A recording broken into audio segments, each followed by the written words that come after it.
on the next episode of Discovering Ezekiel the Prophet.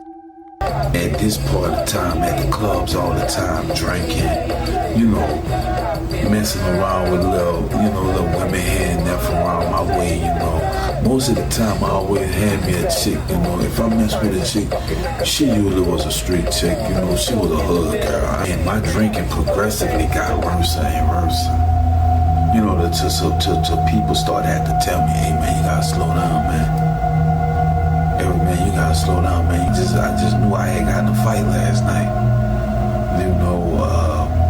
I did some crazy things when I was drunk, man. It just came falling apart. It just fell apart, And now part 2 of Discovery. I will get you straight. Yeah, just raise it up. Can I get some water? I got you. I have ginger tea. Is that fine? Yeah, I appreciate it. Store. It's good. It's good. Hey, how y'all doing? My name's Ezekiel Songs, and this is my testimony. Even back then, I knew I had to switch it up. Once my partner went to jail, I was by myself, so I had to figure out a way. So I hooked up with little cliques here and there. I did albums over here, I did albums over there. Nothing seemed to land. So like around 99, 2000, me and a couple other partners of mine back in the Gap, man, we put out this little label, and it was called B.I.G Records, which stood for Black Independent Gangsters. And we put it out, man, and we had like a nice following, people really messed with us, the music. I produced every song on every album. I wrote a lot of songs on the albums as well. We really started getting the buzz, man, around the community. We did shows. It was packed. People knew about us. We was getting the buzz. I was out there at this part of time, at the clubs all the time, drinking, messing around with little women here and there from around my way, Most of the time I always had me a chick, if I messed with a chick, she usually was a street chick, she was a hood girl. I ain't really mess with too many, nice girls or nothing like that. Most chicks I messed with was hood chicks, straight out the hood. I think that was a problem of mine, because I don't know, I was just attracted to that element, and that was the most type of chicks I always mess with.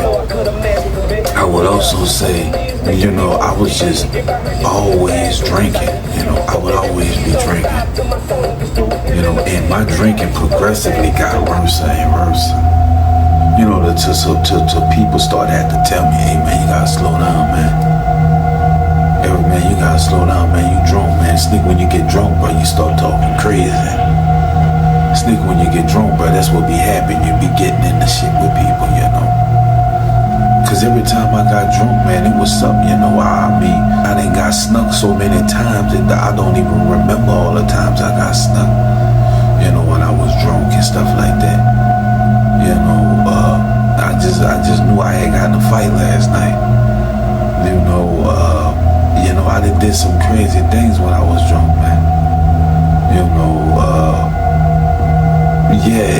It was just real bad, And episode after episode after episode was mostly because of alcohol. So, I decided to do different things, like get away from this lifestyle, especially once the B.I.G thing fell apart, because all good things seem like they just had to come to an end, especially when it's fueled by craziness like alcohol, drugs. And it was one of my partners too, and he was also, in the streets doing his thing, and he the one that fueled the money behind it. And before you know it, it just came falling apart. It just fell apart, So like, all these episodes was just telling me something like, man, bruh, you got to really like tighten up, man, cause you can't keep doing the same thing, expecting different results. So it was just like, every time I would seem to be getting so further in life, something else would happen. you know, and the one key thing that just kept on happening was I kept drinking and I kept, you know, kept myself inebriated, so I just wouldn't really think about it, you know. And then once the one that I thought was gonna be the big one to break, which was B.I.G, when that fell apart, and we never made it, and that hit me hard, man, because I just knew that one would be the one to take us somewhere. I mean, we had songs on the radio, we had concerts, you know, with people like C Murder back then before he got locked up. You know, we had people on our album from No Limit, you know, Cain Nabel, you know, legendary people like Tim Smooth even, you know, wrote songs or verses or whatever on our albums. You know, we did some legendary stuff, man. So for the fact that we, you know, fell off like that and didn't make it, that hurted. That one hurted me. And you know, I didn't know what direction I was gonna go. Well, real life, real life.